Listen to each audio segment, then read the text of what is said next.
All right, my man. Who do we have today? What's your name, sir? Who we Hey, got? what's going on, man? This is Patrick Stracuzzi, the owner of Stracuzzi Wellness. We're based out of New York, but we treat telemedicine in 35 states. We're treating hormones for both men and women. We do some weight loss, peptides, integrative medicine, and locally we treat people with IV fluids and some more integrative, slash functional medicine. Man, how do you have time for all that? Like, the hormones, peptides, Uh, all that stuff, man. What do you like most out of all that? Oh, I mean, hormones is always my passion. That's what the clinic started as. I'm someone that's been affected by it personally. Since I was like 25, I found out I had low testosterone. Like a lot of us in this space, we went through the rat race of trying to get treated properly, and then being a clinician, trying to get it prescribed through my primary care provider, and then an endocrinologist and a urologist. The game that we had to play and being dismissed. Finally, I just decided to kind of do my own thing and treat people the right way, and optimize people how it should be, not outdated information. So hormones is always my true passion. I don't think I'll ever give that up. And we have like 4 or 5 other providers. It's really grown over the last couple of years, just trying to help as many Yeah. people as we can. He knows as well as I do. You can't really treat so many people optimally by yourself. So over the last couple of years, I've trained a lot of other good providers that were kind of involved in the space to kind of stay up to par.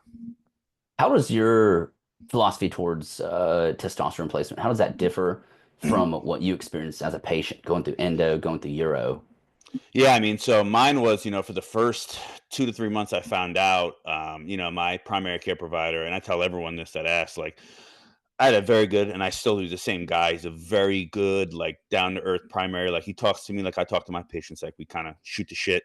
Excuse my language. Yeah, yeah, that's And fine. You can say what you he want. basically told me like, I'm not really up to par with it. The information that I have is outdated, and he didn't really know what the cause was. I'm a guy that was in the military, so I think maybe it was like, related to just stress on the pituitary gland. I also was working a million hours. So, I not that he didn't dismiss me, but he basically said like, I don't, I don't really know how to treat this. So we played the Yeah, game. yeah. They did had to get multiple different lab draws. They wanted me to go between 8 and 10 o'clock in the morning. My testosterone went up by like 150 points, so my insurance Yeah, wouldn't yeah. cover it. Still felt like crap. So then, he referred me to an endocrinologist who, she was very nice. I know her, professionally as well because she's locally to me, but she didn't know what the hell she was doing. Sure, She sure. basically wanted me to start me on, the Clomid protocol, which I did, which I'm pretty sure I felt, 20 times worse than being on nothing. And then I went to a urologist, and, the urologist wanted to give me Zyosted, which, I know I know you're aware of it. It's like, it's crap. It's not a Yeah, the good preloaded protocol. pen. Yeah, yeah, it's like terrible. It was like 75 milligrams every 2 or 3 weeks they wanted me to do, and it, didn't do nothing. So then, of course, I went to one of the other clinics before I could treat myself. Hired providers to treat myself, and one of the other online clinics, and it was just a TRT, pill mill where they didn't know what the hell they were doing. So, the over the last couple of years, being a patient from other clinics and also, going through the traditional insurance based route, it was just like a nightmare.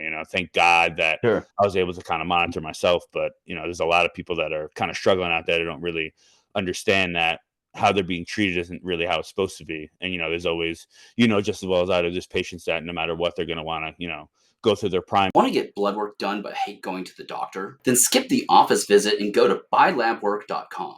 Use promo code BUYLABWORK10 for 10% off any order over $100. Get it covered, try and get it covered by insurance, and the information just outdated, man. It's still they're still operating on information from the 70s, 80s, and 90s when we have updated guidelines, but no one seems to care. So it's just like it's frustrating, and I see it. And It when I hear is. patients, like new patients come, and it's just like, and they tell us their stories, I'm like, damn, like it doesn't have to be this way. It's like the only type of, it's one of the very few types of medicine where like the information's out there. Traditional medicine, the medical model doesn't really care. It's like all it takes is a simple Google search or a chat GPT, you know what I mean? And you could find the information, but there's just some type of disconnect where like the insurance based model doesn't accept it or doesn't want to agree. Yeah, they haven't adopted it, man. Yeah. And like I said, man, I've looked at, just for the shits and giggles, I looked at Up to Date the other day, and Yeah. it's still saying like give 100 milligrams every 2 weeks. Yeah. Yeah, I've seen some literature say get them up to about 600 total testosterone, things like Yeah. that. I had a young patient, a 21-year-old guy who had he's an interesting case. He's a 21-year-old guy that he had a good endocrinologist. They meant well. They found right away this dude had a pituitary adenoma so large that his pituitary gland had to be removed. So they actually had to take his whole pituitary gland out. So he's been on testosterone for like 3 years before coming to us. So I'm like, oh, what was your protocol? He's like, oh, I'm on 300 milligrams a week. I'm like, all right, like that's pretty good. Like, you don't have pituitary gland. Like you probably need that much. I was like, how much are they doing to you? They give this kid, he would go to the office, they would give him a shot of 300 milligrams of testipinate once a month. I'm like, Oh, once a Jesus month. Christ. Yeah. But he felt good for Yeah. 3 days. That's Yeah. about He felt, it. yeah. His testosterone, while on testosterone, they had him inject and then get his levels checked a week later. His testosterone was 198. I'm like, Jesus Christ, on 300 milligrams a week. It's like terrible. So now this kid, he's, thank God he switched over to us. We have him on, 200 milligrams a week, split into twice a week injections. We actually just switched him over to 3 times a week because of his SHBG, and the kid feels like $1,000,000, and he's like, oh my God, this is how it is. I mean, this guy was Yeah. miserable, and he's IGF-1 is like non-existent. He's a type 2 diabetic that had him on tirzepatide, low dose for like 6 months. He's put on like 40 pounds since I took out his pituitary gland. Like the guy has just been struggling, and now he's like, optimized and feeling like $1,000,000. So like, kudos to his endocrinologist for not just dismissing him. They actually did an They MRI. tried. Yeah, They tried. exactly. But this guy for the last 2 or 3 years, he's like, been struggling, and now he's like, dude, he goes, I'd pay 16 times what you're charging because I feel like amazing in the last 8 weeks compared to the last 3 years. But yeah, it's terrible.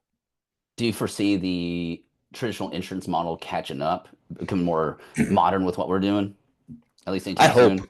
I hope. When we first opened the clinic, we would get calls all the time from like primary care providers, like not necessarily locally, because I know I worked primary care locally, so a lot of them like knew and like understand like what I was doing. But like I would get calls from doctors or other clinicians like in like 2 hours away from us, 3 hours away from us in other states, questioning what the hell we were doing. Like, why are you giving these kids hormones? And now we don't get any calls. I don't know if it's because patients are sending their clinicians like the videos that we put out or the information. I think there's a tide coming, but I don't think it's ever going to be the full-blown insurance route, because I think honestly it's so TRT is becoming so common in like our space where people are okay with paying cash. I don't think the insurance like medical model is ever going to catch up, because patients love the convenience of just being able to let go. You pay a reasonable fee that includes your meds and the service. So I think a lot of people are, I don't think it's going to be a big push to change. And also, you know, I got friends that are,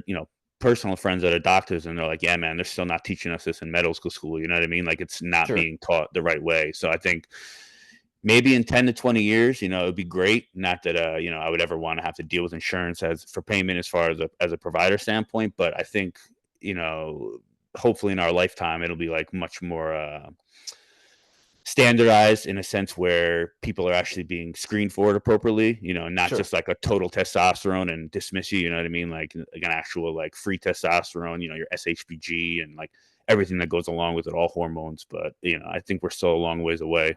But Yeah, yeah. So, what are some of the biggest myths or misconceptions you deal with or hear about in the clinic a lot? at least once every 3 or 4 days, like a new patient will say that they're worried about, having a heart attack when on testosterone, or their cholesterol going very high, and the Sure. whole, myth, or like testosterone and blood clots or prostate cancer. And, we send them the information, all the recent studies that have, basically negated it. And like, not that many people realize it.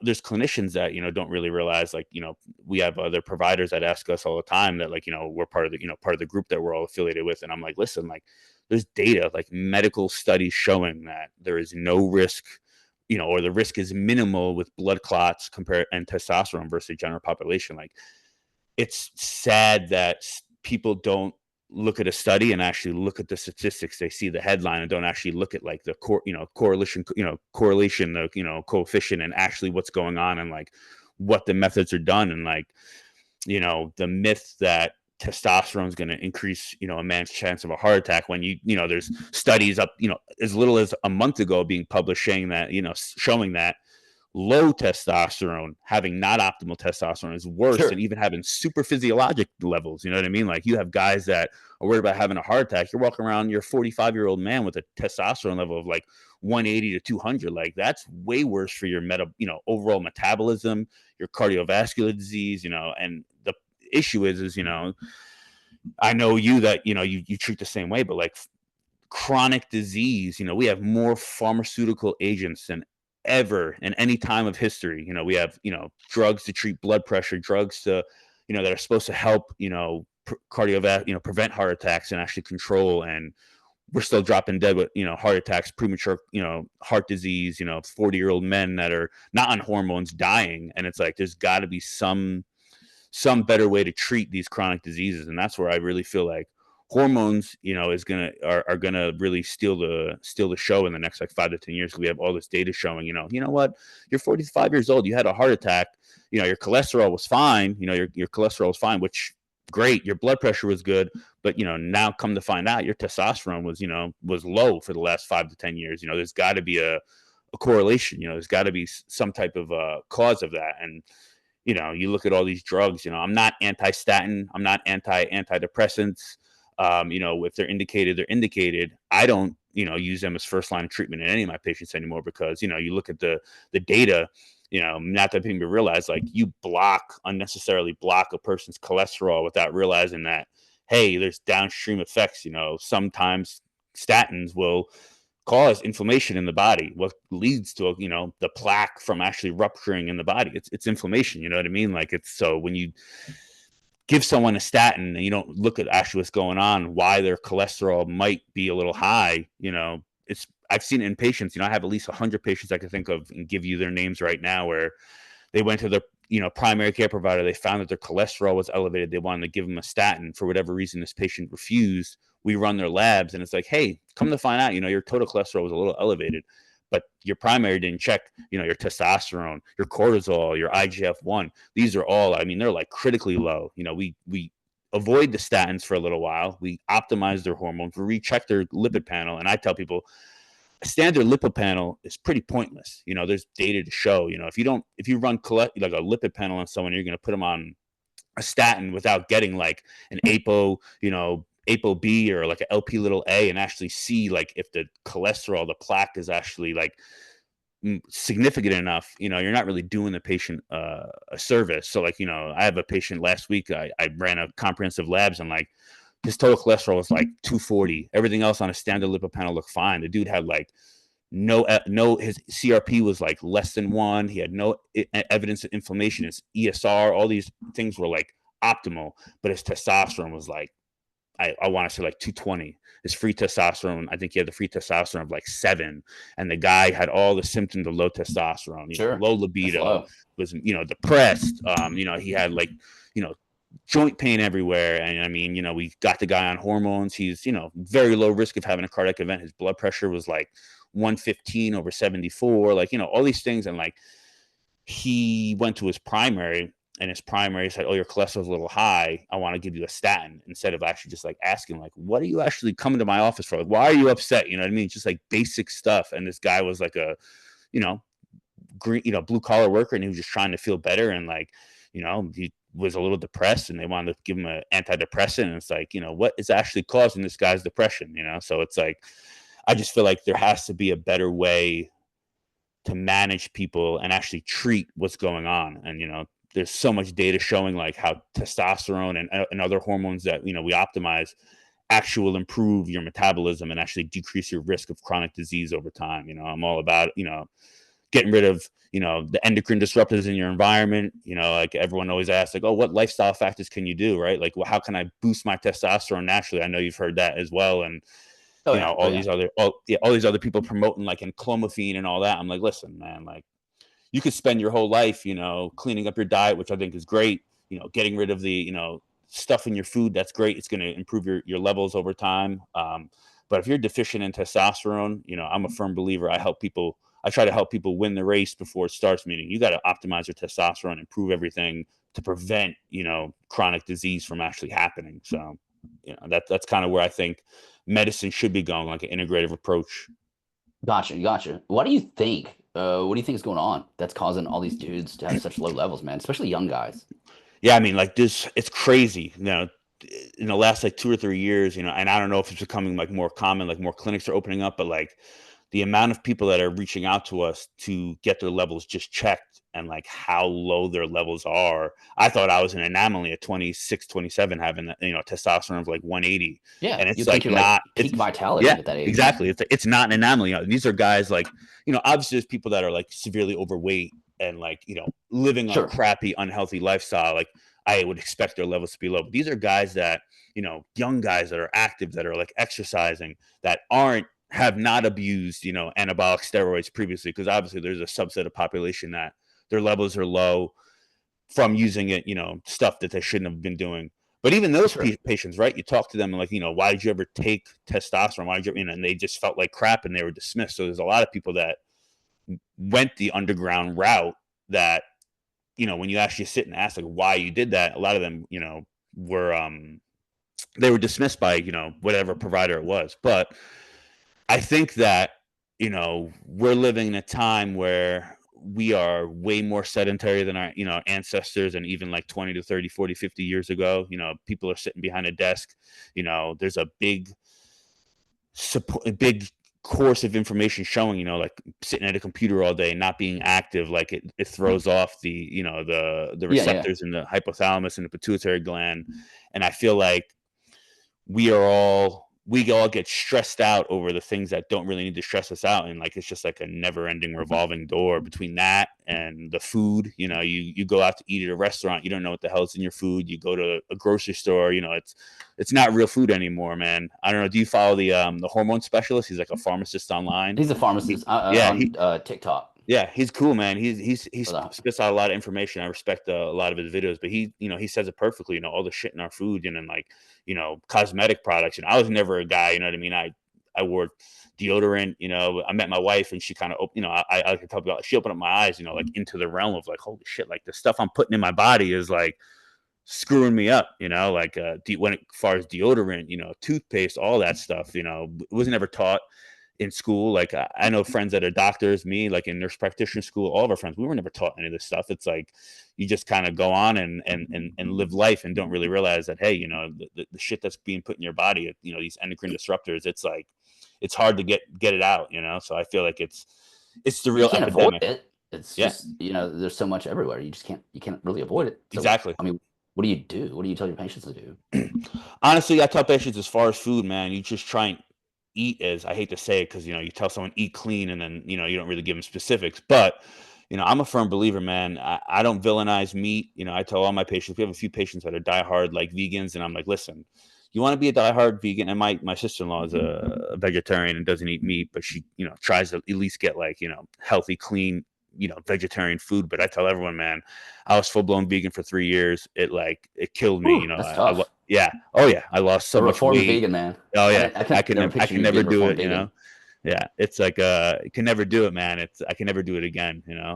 But like I tell everyone, you got to just try and be as natural as possible. I'm not telling you to, go sip on tea and eat patchouli and go meditate in the woods, although it does help. But you really have to try and to clean up your life, and we're older now. I know you're a couple years older than me, so it's easier said than done. But like, a lot of guys, man, they don't realize the harm they're putting in their body. The lack of sleep. And I was one of them. We're grinding it out, working 80 hours a Yep. week. Between the hospital and primary care and starting a business. You know what I mean? Like you stress yourself out between poor sleep, which I don't know why now it's like we idolize hard work, and I'm all about it. But people think that, oh, I don't need sleep. There's a lot of people online promoting that. Oh Screw yeah, that, man. you I only need value sleep. sleep. Yeah, exactly. As you get older, you realize it's like, listen, man, like I'm all about hitting it hard in the gym. I work out every day, 4 o'clock in the morning, like down in my basement. But like I'm all about like skipping a workout to get better quality sleep. Like you're not doing yourself any benefit by not prioritizing sleep. But we have a lot of guys, a lot of like shift workers, and I was one of them, where their sleep schedule is all messed up. They're not sleeping adequately the supplements that they think that they're taking that are helping are really not doing anything. They're either drinking a lot of alcohol or excessive alcohol, and they're just not, they're not eating well. They're thinking, eating high carb foods and not getting enough protein and fat. I feel like it's just like simple things that when you actually really like think about it and break it down, like a lot of this stuff could be prevented, but there's no guidance out there, and that's where a lot of patients get, they're frustrated. They go to like their primary or like, or even like an endocrinologist supposed to specialize in it, and they're not telling them basic stuff to help optimize their health. And that's where like clinics like ours really do help people just improve their life, like their quality of their life. And I feel like there is a tide coming. I feel like newer providers are getting more in line with it. But it's right now it's, the way the medical model is, it's just not meant to really help people optimize. Sure, sure. You said you do some integrative approaches. So besides like hormone therapies, hormone replacement, what are some integrative things that y'all that offer, or things that maybe you personally used that you see a lot of value and utility in? Yeah, I mean, obviously, if you went to your primary and asked them about this, they probably would say, they wouldn't recommend it. But I'm a firm believer, like nootropics. I'm a firm believer. Whether it's some of the peptides we offer, I love like glutathione for antioxidant, Oh yeah, injections yeah. and oral. NAD is great. Oh man, We I have, love energy. oh yeah, Yeah. yeah. I mean, we do it. If people that come to our office and get it in IV, we do like anywhere from like 500 to 1,000 milligrams. Mix in a normal saline bag over a couple hours, and people love it. I've done it on myself, and NAD sub Q. I'm a firm believer, man. I never thought I would be, but nicotine, nicotine either troche or in the form of a gum, as long as it's a clean brand, or even like the pouch, is great. We have a lot of people that like want the nootropics that don't want to go the Adderall route, because that's not kind of what we're about. And honestly, like methylene blue, we've got involved in a little bit of like the rapamycin. I have a subset of patients that are really into the anti-aging. We kind of stayed away from ivermectin for a while because of the whole, controversy with, providers offering it during COVID, but I know that that's kind of laxed up. But we have a lot of people, man, that want like integrative approaches for like arthritis and other conditions that we'll treat, man, with some of these off-label uses. Sure, sure. And what about methylene blue? What's your experience with methylene blue? I love me some methylene blue. I live in the Northeast, right? So there's times, from right around from like the end of October to like February, it's dark and it's a good time for seasonal affective disorder if you're affected with it. I've never been affected to it probably until like the last couple of years. I get a little down, and I tell you what, man, methylene blue, it helps me, definitely helps me focus. Definitely kind of gives me like a little pick me up. And it honestly, if you take it at certain times, like I take it when I do it consistently, I take it in the morning, and I'll even take it a little bit like halfway through the day, and it kind of helps me do the opposite. In the morning, it kind of acts as like a little like pick me up, like a nootropic agent, and then towards the end of the day, it kind of helps me relax a little bit. I'll take methylene blue in a little troche at nighttime, and it honestly helps kind of phase it out. So it's a great little agent. We have some people that were on antidepressants before coming to us. They were on, like, they got on TRT and they wanted to add in methylene blue. They've heard about it from various cases, and we add it from a compound pharmacy, and it does help, them sleep a little bit better. What do you think are some of the biggest pitfalls guys do when they get on TRT and they complain that, TRT ain't working for me? Yeah, I think a lot of people are not patient enough, right? So people Mm, will, um, absolutely. they get like motivated, like, they're excited to start. Like we go over like, the medicine, we tell them what they got to do as far as their lifestyle. And, for the first, couple weeks, they don't feel anything. And then they get that honeymoon period that, starts to kick in around like 3 to 6 weeks. They'll feel great. And then usually by like 7 to 8 weeks, they feel like, oh man, like I'm not feeling as good. And they think automatically it's like either the dose has to be adjusted or something else has to be added. And I feel like most people are not patient and realize that like it's a long game, right? Like you can be on a great protocol based on your labs and everything. The dose is perfect, because you might not feel good that day or that week for whatever reason, like it's not necessarily the medication or the testosterone not working. You feel your body's used to feeling like crap for the last couple of years before you get on TRT. Then you're feeling good. And I always say, man, a plateau or not feeling as good, that's like a perfect time that people should really go in and actually reevaluate what was not making them feel as good. Because if you don't change anything, you get put on testosterone, you're going to feel good. It's just like if you go to your primary doctor or any doctor and you're feeling depressed, they put you on an antidepressant, you're going to feel good for 6 to 8 weeks because your body's telling you you're taking something that's going to make you feel better. But if you don't Yeah. address what's making you depressed, if you're not addressing what's making that your testosterone low, you could put silk on a pig. At the end of the day, it's still going to be a pig. So I tell everyone that's like number one, is that like TRT, like you say, it's not a miracle drug. It's not a, what do you call it, panacea? It's not, you know what I mean? It's not like Yeah, yeah, yeah. Like yeah, it's like panacea. yeah, panacea. That's what it is. It's not a panacea. It's not gonna like make you automatically feel better. Don't get me wrong. Of all the things that we do in the traditional and even like the integrative and functional medicine model, TRT, optimizing your hormones, that's probably the best thing you can do. If you're not going to do anything else in the world, TRT really is like, it will solve or help heal and improve most things that are wrong with humans, right? Our hormones are really screwed up and it affects everything. Sure. But if you're not going to optimize and improve, and men, they don't want to, hear this, but if you're not going to actually work on your emotional well-being outside of the testosterone, I tell Oh, no everyone, doubt. TRT versus like an antidepressant, whether you're a man or a woman, like hormones all day. I'm a big proponent of it. However, if you're not going to work on like your emotional health, figure out what's going on. Maybe maybe you're in a shitty relationship. Maybe your kids are stressing you out. TRT for me, like there's a lot of data coming out showing that like testosterone will help with your mental resilience, and it's your Yeah, job yeah, as a patient to actually figure out like, why is this situation stressing me out? The testosterone is going to help you deal with it, but like you really have to come like, is whatever situation that's causing my symptoms, if it's not just the hormones itself is not fixing it, there's something else that like you got to work on. So a lot of times that patients, one, aren't patient enough, they don't give it enough time.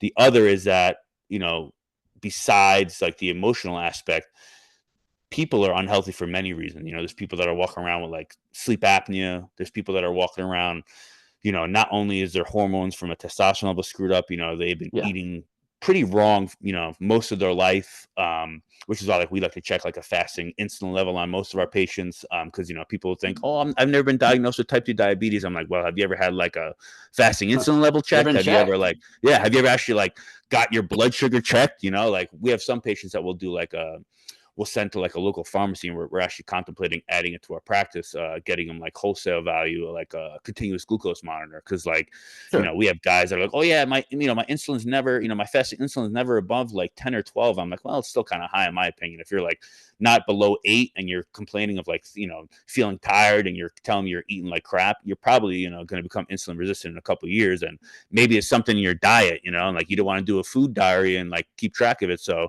we'll give them like a continuous glucose monitor, and they'll be like, oh shit, like, dude, like the stuff I'm eating is not good for my body. And like, yeah, or even Yeah, like a yeah. gut health test, we'll tell patients, go do a gut health test. There's a bunch of different companies, I like Viome because it gives people like real-time data. There's a bunch of them, Genova Diagnostics, all these other ones that they can do. But there's a lot of other, people are unhealthy for a lot of other reasons. And like, again, TRT will help, manage most of those.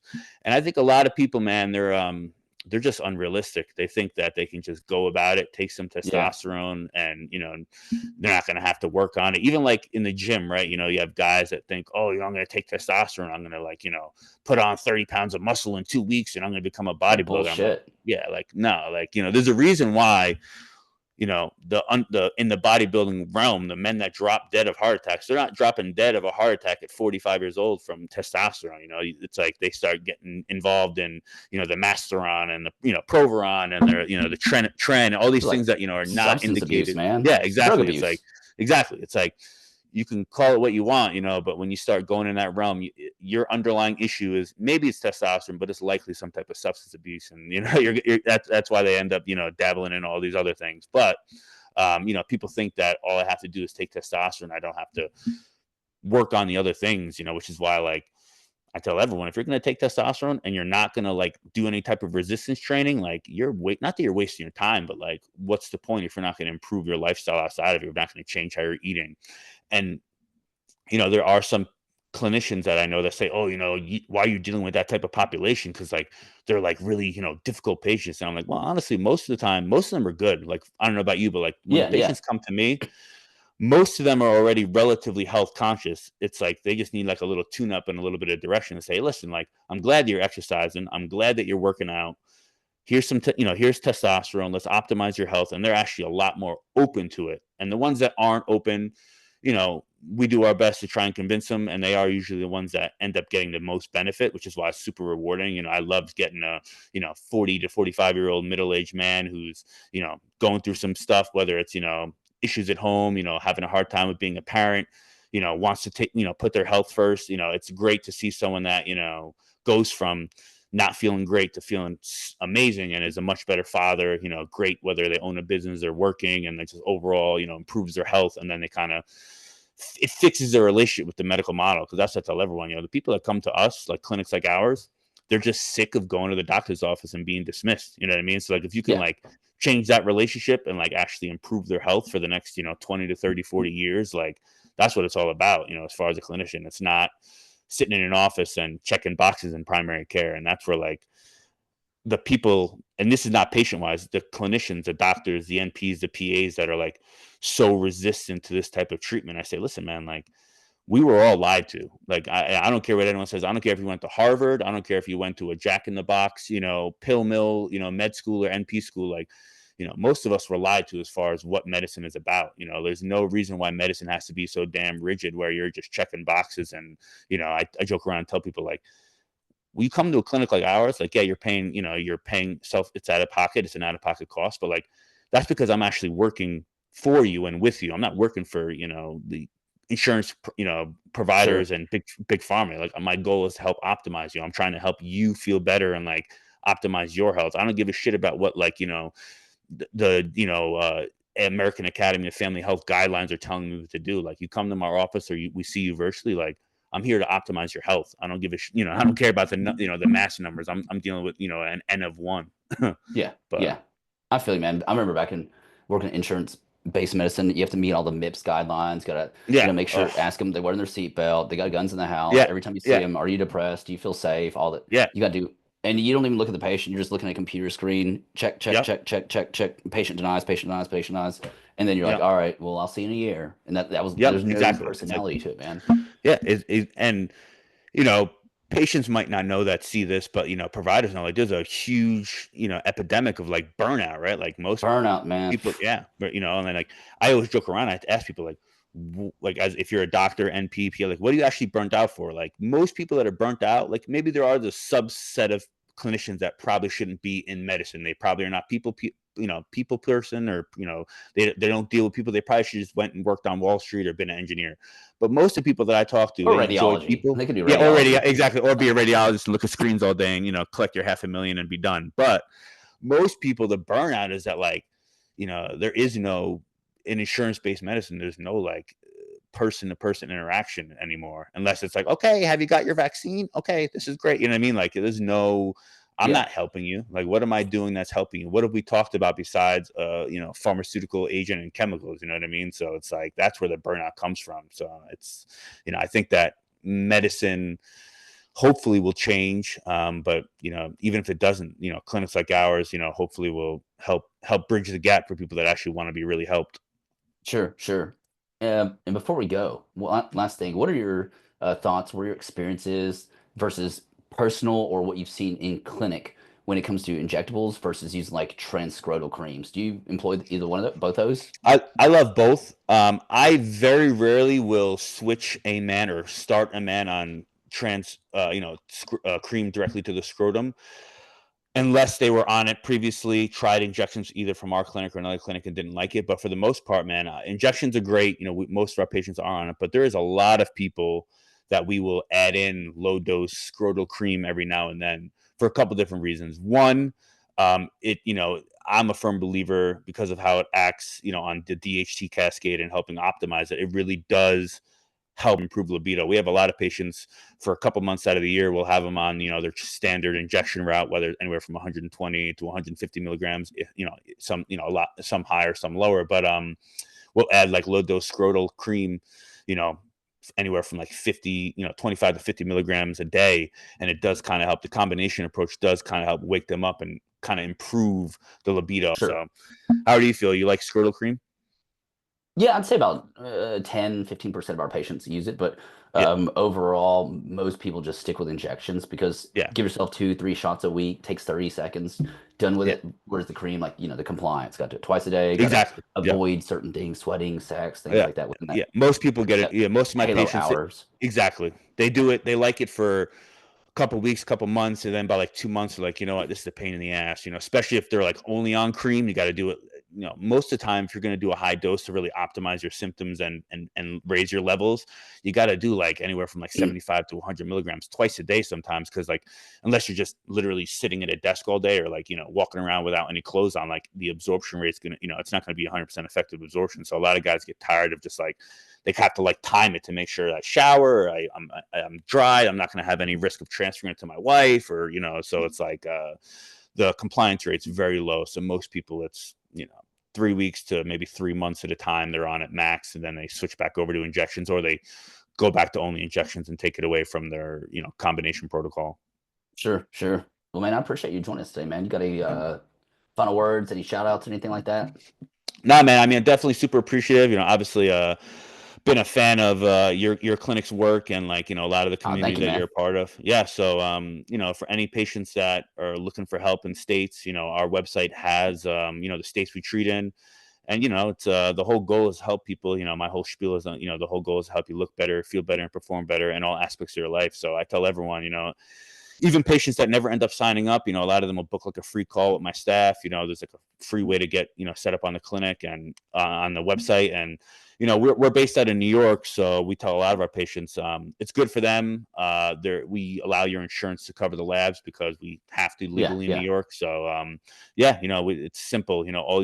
All the patients have to pay if they ever reach out to us and don't want to go through the program, they end up paying like $100 consultation fee to go over like their labs with either Yeah, myself or that's one of the other nothing, man. providers. Yeah, exactly. But like your insurance gets, covers the labs, and we send it right to LabCorp or Quest or any other lab you want. So yeah, man. I hope for the future that the good clinics, because we I know you obviously, and there's a bunch of other dudes that are and women that are treating people the right way. I hope that the recognition goes out there, it gets out there, and like my plan or my dream would be to have like a big conglomerate of like local providers that are treating people the right way, just kind of continue to treat people the right way and get rid of the online pill mill gimmick clinics that are out there, because as well as I do, man, there's some clinics that are killing it, treating people not really the way that they should be treated, whether it's an anastrozole and aromatase inhibitors unnecessarily, and a lot of mistreatment going on, and it's putting it does put a bad taste in a lot of the patients' mouths. And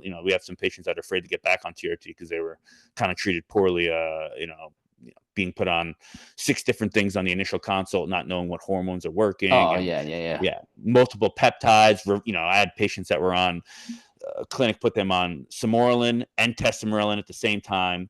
I'm like, well, they're kind of both in the same class. Like, why would you put them both on that? Then I had another guy that Yeah. was on straight up ibutamorin, and then hexarelin. I'm like, well, they're both, kind of ghrelin, work on the ghrelin pathway. And it's just like, the provider couldn't answer why they were giving it to them. They just, marked it up and charged them a Just couple selling it to him, thousand. man. Yeah, exactly. So it's crazy, man. It does put a lot of, poor taste in people's mouth, but, we're here to help as many people as we can. And anyone that wants to reach out, man, feel free to reach out to us.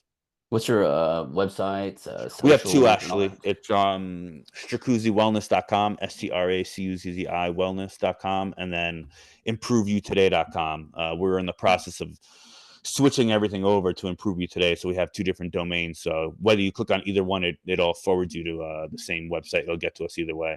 But yeah, and then our socials are Stracuzzi Wellness. We're on TikTok, we're on Facebook, Yeah. Instagram. So yeah, anyone that feels free to reach out, they could always DM me. I answered. I have a few staff that'll answer too, but I'm usually pretty quick. My phone's always on me. So Right on, man. Well, I appreciate it, man. I hope you have a good day, dude. yeah, man, you too. Hey, thanks, bro.